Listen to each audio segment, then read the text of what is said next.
जय संतोषी माता की। प्रिय भक्तगणों, आज की कथा में हम श्रवण करेंगे शुक्रवार के दिन सुनी जाने वाली संतोषी माता की कथा। प्रिय भक्तगणों, शुक्रवार का दिन माता संतोषी को समर्पित होता है, जो कि सर्व मनोकामना पूर्ण करने वाला व्रत है। इस व्रत को करने वाला कथा कहते या सुनते समय हाथ में गुड़ व भुने चने रखें। सुनने वाला संतोषी माता की जय, संतोषी माता की जय मुख से बोलते जाएं। कथा समाप्त होने पर हाथ का गुड़ व चना गौ माता को खिलाएं। कलश में रखा हुआ गुड़ व चना सबको प्रसाद के रूप में बांट दें। कथा से पहले कलश को जल से भरें, उसके ऊपर गुड़ व चने से भरा कटोरा रखें। कथा समाप्त होने और आरती होने के बाद कलश के जल को घर में सब जगह छिड़कें और बचा हुआ जल तुलसी की क्यारी में डाल दें। व्रत के उद्यापन में अढ़ाई सेर खाजा, मोमनदार पूड़ी, खीर, चने का साग नैवेद्य रखें। घी का दीपक जला संतोषी माता की जय का जयकारा बोल नारियल फोड़ें। इस दिन घर में कोई खटाई ना खाए और ना आप खाएं, ना किसी दूसरे को खाने को दें। इस दिन 8 लड़कों को भोजन कराएं। देवर, जेठ, घर और कुटुंब के लड़के मिलते हों तो दूसरे को बुलाना नहीं चाहिए। कुटुंब में ना मिले तो ब्राह्मणों के, रिश्तेदारों या पड़ोसियों के लड़के बुलाएं। उन्हें खटाई की कोई वस्तु ना दें तथा भोजन कराकर यथाशक्ति दक्षिणा दें अथवा उन्हें एक एक फल दें। एक समय की बात है, एक गांव में एक बुढ़िया माई रहती थी। उसके 7 पुत्र थे। 6 कमाने वाले थे, एक निकम्मा था। बुढ़िया माँ 6 पुत्रों की रसोई बनाती, भोजन कराती और पीछे से जो कुछ बचता सो 7वें को दे देती थी। परंतु वह बड़ा भोला भाला था, मन में कुछ विचार न करता था। एक दिन बहू से बोला, देखो मेरी माता का मुझ पर कितना प्यार है। वह बोली, क्यों नहीं, सबका झूठा बचा हुआ तुमको खिलाती है। वह बोला, भला ऐसा भी कहीं हो सकता है, मैं जब तक आंखों से ना देखूं मान नहीं सकता। बहू ने हंसकर कहा, तुम देख लोगे तब तो मानोगे। कुछ दिन बाद बड़ा त्यौहार आया। घर में 7 प्रकार के भोजन और चूरमा के लड्डू बने। वह जांचने को सिर दर्द का बहाना कर पतला कपड़ा सिर पर ओढ़कर रसोई घर में सो गया और कपड़े में से सब देखता रहा। 6 भाई भोजन करने आए। उसने देखा माँ ने उनके लिए सुंदर सुंदर आसन बिछाए हैं। 7 प्रकार की रसोई परोसी है, वह आग्रह करके जमाती है। वह देखता रहा। जब 6 भाई भोजन कर उठे तब माता ने उनकी झूठी थालियों में से लड्डुओं के टुकड़ों को उठाया और एक लड्डू बनाया। झूठन साफ कर बुढ़िया ने माँ ने पुकारा, उठो बेटा, 6 भाई भोजन कर गए, अब तू ही बाकी है, उठना, कब खाएगा।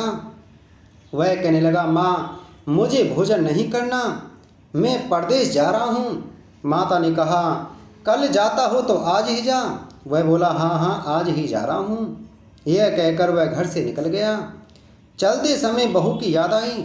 वह गौशाला में उपले थाप रही थी। वहीं जाकर उससे बोला, हम जामे परदेश को आवेंगे कुछ काल, तुम रहियो संतोष से धर्म आपनो पाल।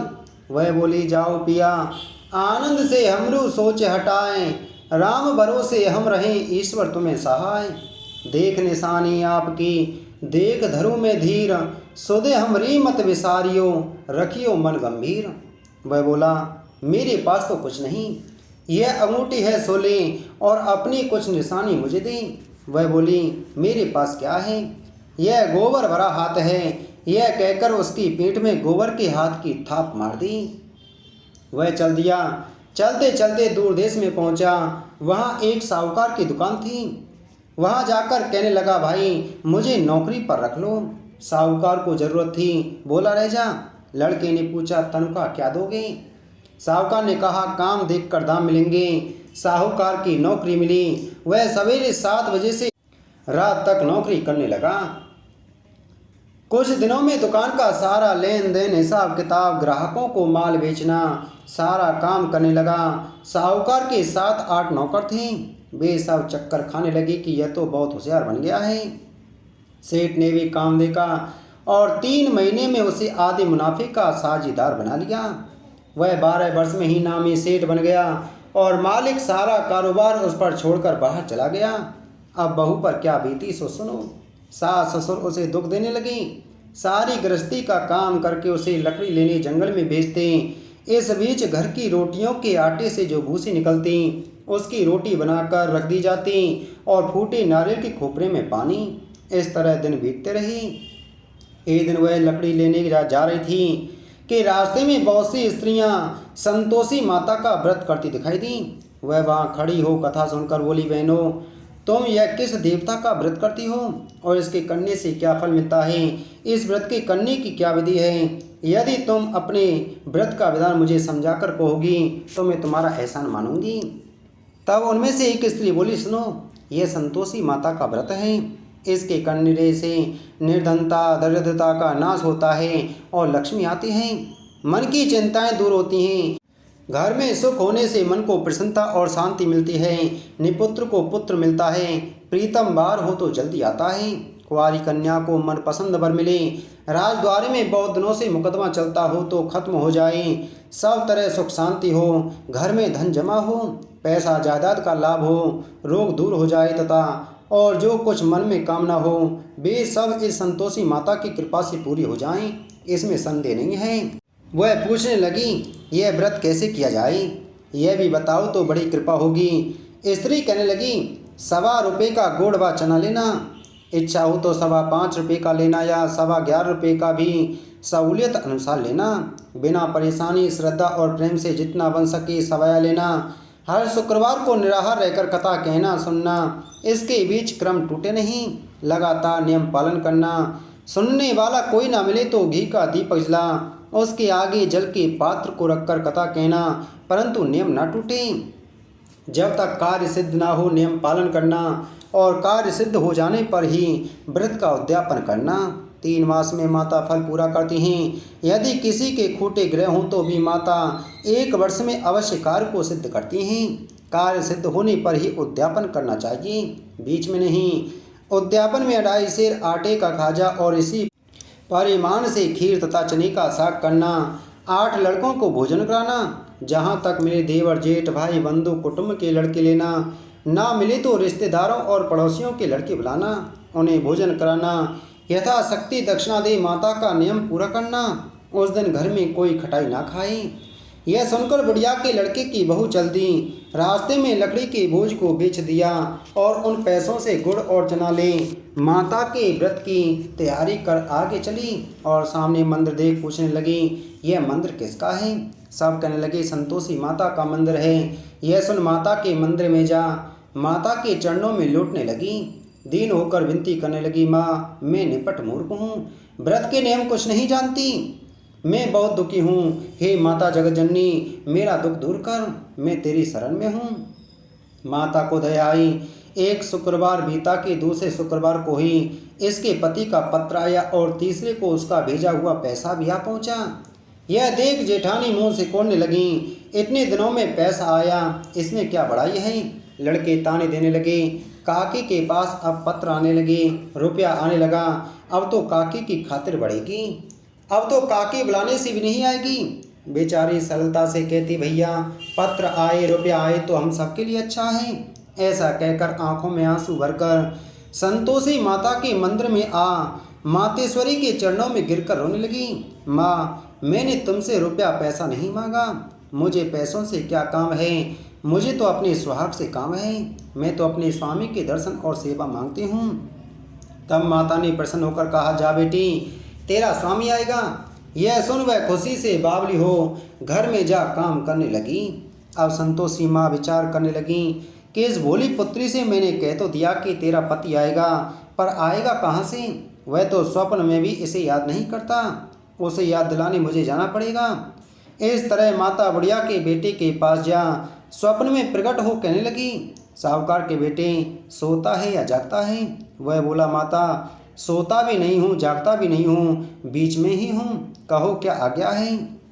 माँ कहने लगी, तेरा घर बार कुछ है या नहीं? वह बोला, मेरा सब कुछ है माता। माँ, बाप, भाई बहन, बहू, क्या कमी है? माँ बोली, भोले पुत्र, तेरी स्त्री घोर कष्ट उठा रही है। माँ बाप उसे दुख दे रहे हैं, वह तेरे लिए तरस रही है, तो उसकी सुध ले। वह बोला, हाँ माता, यह तो मुझे मालूम है, परंतु मैं जाऊँ तो जाऊँ कैसे? परदेश की बात है, लेन देन का कोई हिसाब नहीं, कोई जाने का रास्ता नजर नहीं आता, कैसे चला जाऊं। माँ कहने लगी, मेरी बात मान। सवेरे नहा धोकर संतोषी माता का नाम ले, घी का दीपक जला दंडवत कर दुकान पर जा बैठना। देखते देखते तेरा लेन देन सब चुक जाएगा, जमा माल बिक जाएगा, सांझ होते होते धन का ढेर लग जाएगा। सवेरे बहुत जल्दी उठ उसने लोगों से अपने सपने की बात कही, तो वे सब उसकी बात अनसुनी कर दिल की उड़ाने लगे।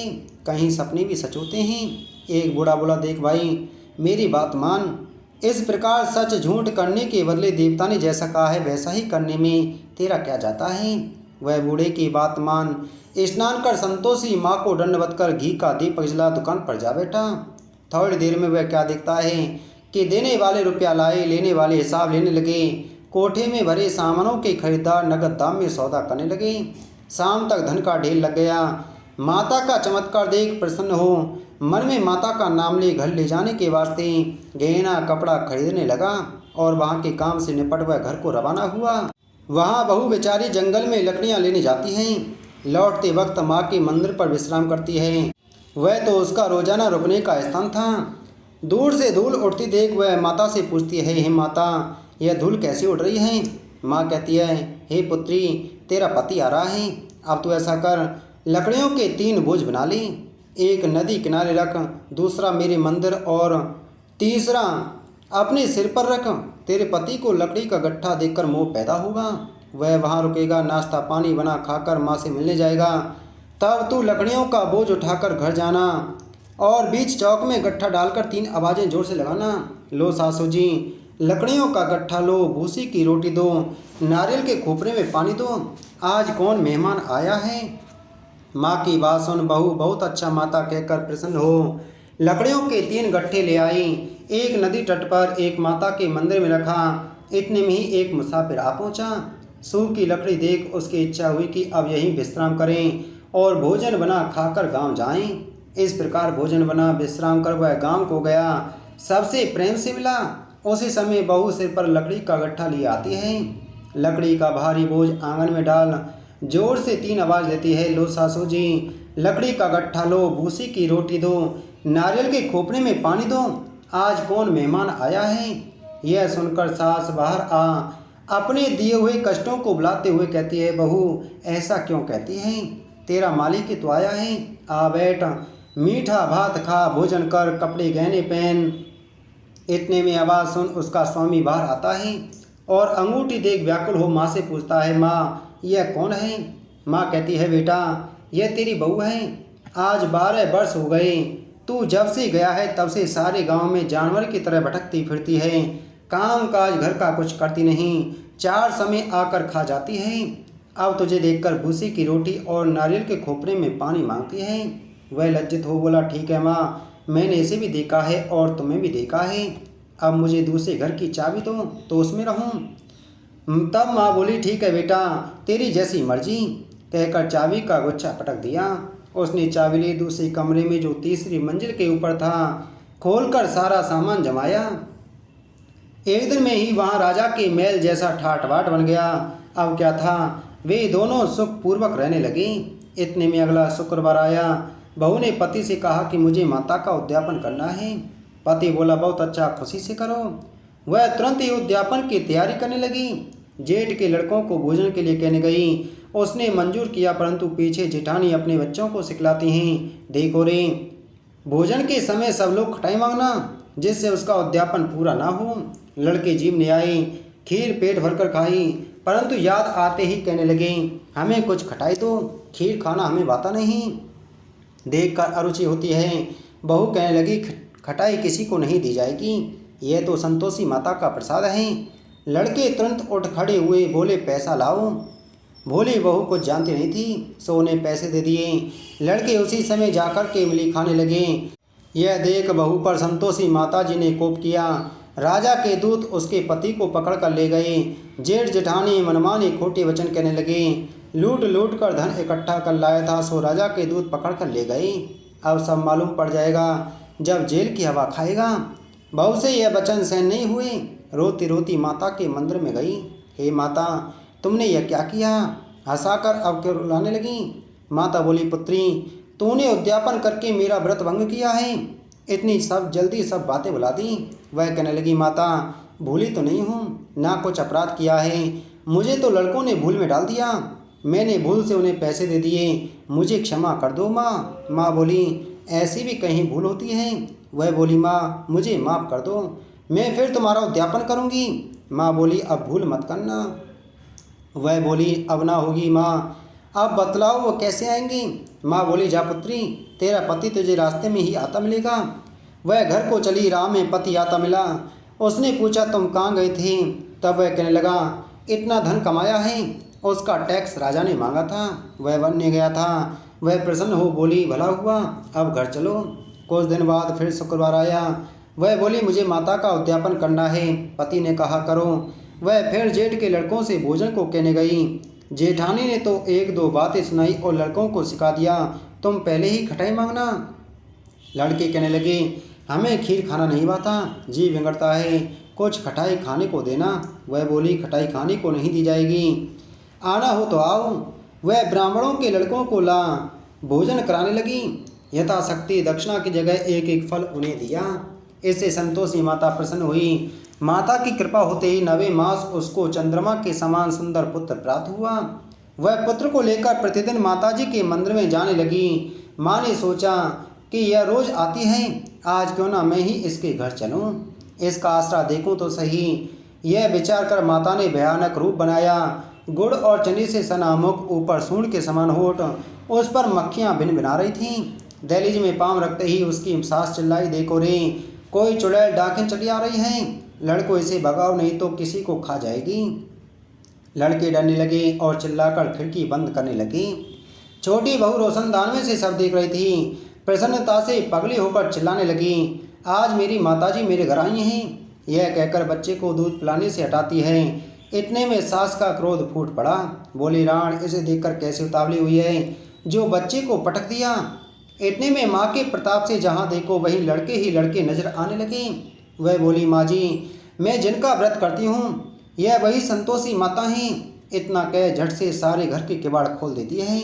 सब ने माता के चरण पकड़ लिए और विनती कर कहने लगे, हे माता, हम मूर्ख हैं, हम अज्ञानी हैं, पापी हैं, तुम्हारे व्रत की विधि हम नहीं जानते। तुम्हारा व्रत भंग कर हमने बहुत बड़ा अपराध किया है। हे माता, आप हमारा अपराध क्षमा करो। इस प्रकार माता प्रसन्न हुई। हे संतोषी माता, जैसे आपने बहू को फल दिया वैसा सबको देना। इस कथा को पढ़ने वाले, सुनने वाले और सभी के परिवार वालों को देना। बोलो संतोषी माता की जय।